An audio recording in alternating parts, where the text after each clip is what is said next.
Okay, so this piece dives into the Candace Owens situation with Turning Point USA and Erika Kirk. It's a really charged analysis, talks about her declaring war, uses pretty strong language, and brings up old text. Let's just get right into the constructive critique. See how we can make this even stronger. We'll start with, I think, a really key element for this kind of commentary, the tone. The language here is very aggressive, highly emotional, and that really risks pushing away some readers, maybe even undermining the points that are quite substantive. Yeah, that's a crucial place to start. There's this consistent use of really loaded personal attacks.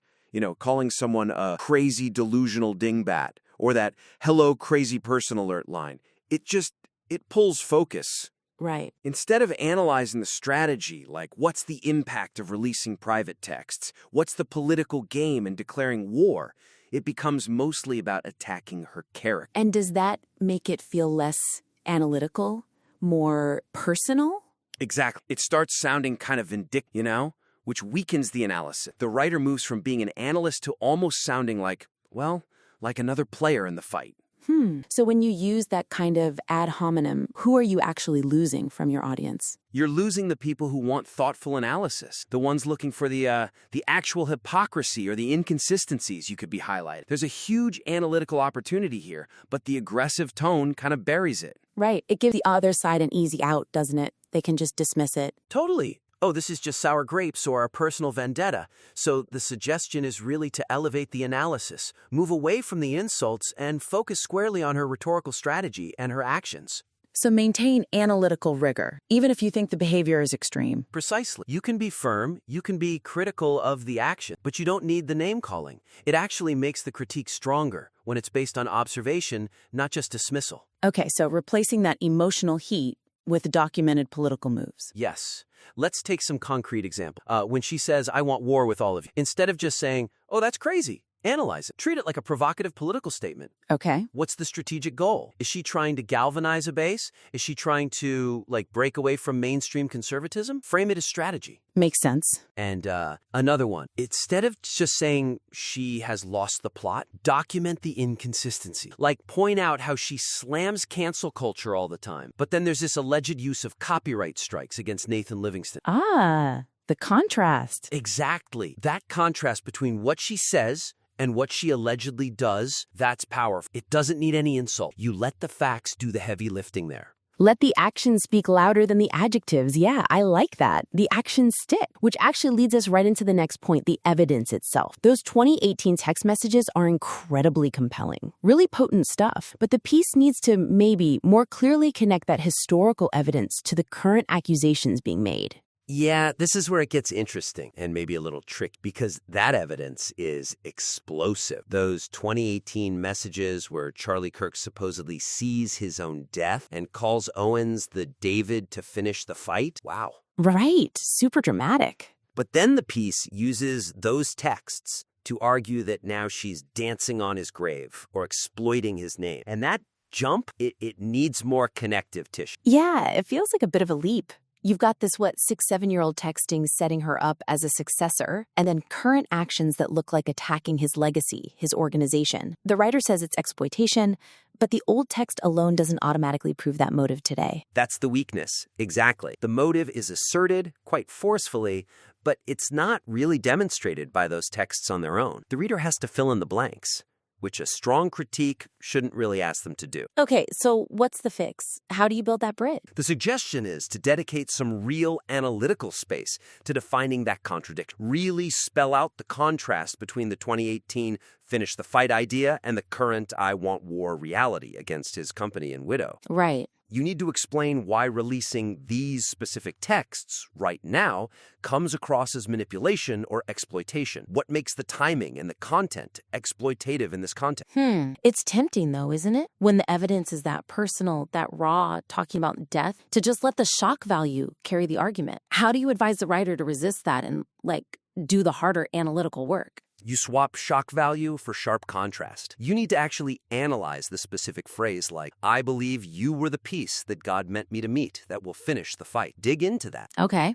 Then put it right next to her current statement. I want war with all of you. Present that as a structured, analytical contrast. The language of divine partnership versus the language of outright hostility. That contrast is the argument. I see, so it's about the juxtaposition. And more than that, articulate the inferred motive for releasing them now. Don't just focus on what the text said back then. Why pull them out today? Okay, example? You could frame it something like this. Releasing these messages which touch on his mortality seems aimed at positioning her as the designated heir to his vision. However, the simultaneous actions targeting TPUSA itself appear strategically counter to that supposed vision. Therefore, the timing suggests the texts are being used less as proof of legitimacy and more as, perhaps, a preemptive justification for a conflict narrative. Okay, so you're analyzing the release as a tactical move now. Exactly. It shifts the focus from just, look at this shocking old text, to look at how this shocking old text is being deployed today. It makes the argument about current strategy, not just past statements. That definitely sharpens it, makes it less about history, more about present-day tactics. Okay, that brings us to our final main point, which touches on a kind of internal contradiction in the piece's own rhetoric. Right. The material keeps saying it wants to avoid assumptions, but then it seems to make some pretty big ones, especially about motives and what's happening inside Turning Point USA. Yeah, this is one of those things that can really trip up an argument. It's like a self-inflicted wound. The text literally says things like, we're not here to make assumptions, or, we wouldn't have to assume if TPUSA just told the truth. Setting up a standard. Right, but then almost immediately it does make assumptions that are actually pretty central to the critique, like claiming she went away for a week specifically to come up with some more crazy ideas. How do we know that was the purpose? Or concluding, just because TPUSA hasn't issued a statement, that I know that Turning Point USA is not telling the truth. That's presented as fact, not speculation. Exactly, and the writer explicitly said they wouldn't do that. So that gap, that inconsistency, it really damages the credibility, the objectivity of the whole piece. Right, because if you're calling out someone else for relying on assumptions and maybe inflammatory talk, you can't really do the same thing yourself. You have to hold yourself to a higher standard of proof. You can't accuse someone of playing dirty by, playing dirty. So if you can't state internal motives as stacked, like saying, I know they're lying, what's the alternative? How do you still make a strong point about, say, TPUSA's silence without claiming to know their hidden reason? The key is to shift the framing. Instead of stating assumptions as facts, reframe them as analytical questions or as probabilities based on observable behavior. You focus on the effect of actions or inaction rather than asserting the why. Okay, walk me through that. How would that look? Okay, take TPUSA's silence. Instead of saying, their silence proves she's lying, which is an assumption about their motive and hers. Right. You analyze the implication of their silence. You could say something like, the absence of a swift, unified response from key figures like Mikey McCoy and Andrew Kovacic creates a vacuum. This allows the controversy to grow unchecked, which perhaps inadvertently lends credence to the subject's narrative about institutional secrecy or disarray. Okay, so you're analyzing the strategic outcome of the silence. That's observable. It's not mind reading. Exactly. It's grounded in political reality, and you can apply the same logic to the personal gain. Instead of asserting, she's just making money off his death, which assumes motive, analyze the outcome of her content strategy. How so? You could say, the content strategy, which heavily relies on high-conflict narratives, sensational claims, and the use of private historical documents, is inherently structured to maximize audience engagement and, consequently, monetization potential on digital platforms. So it connects the actions to likely observable results in the media landscape. Precisely. It's still a very critical point, but it's rooted in observable media and business dynamics, not just speculated greed. It keeps the argument sharp, focused, but also credible. Okay, that makes a lot of sense. So to wrap this up and make it really actionable for the listener, strengthening this piece seems to boil down to 3 key areas. First, really sharpen that tone.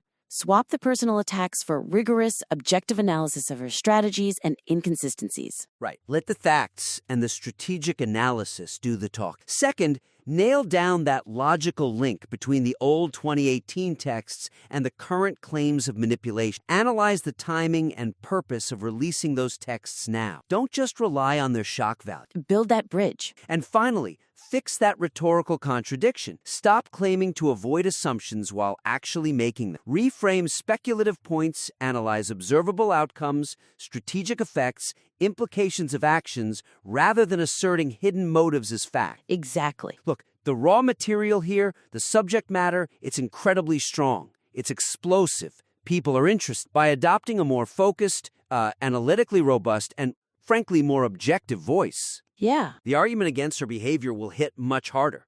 It elevates the piece from just, more online commentary to a serious, credible political critique that a discerning audience will really engage with. Great point. So yeah, we definitely encourage the writer to refine the piece with these structural ideas in mind, and please submit it again. We'd be very interested to see the next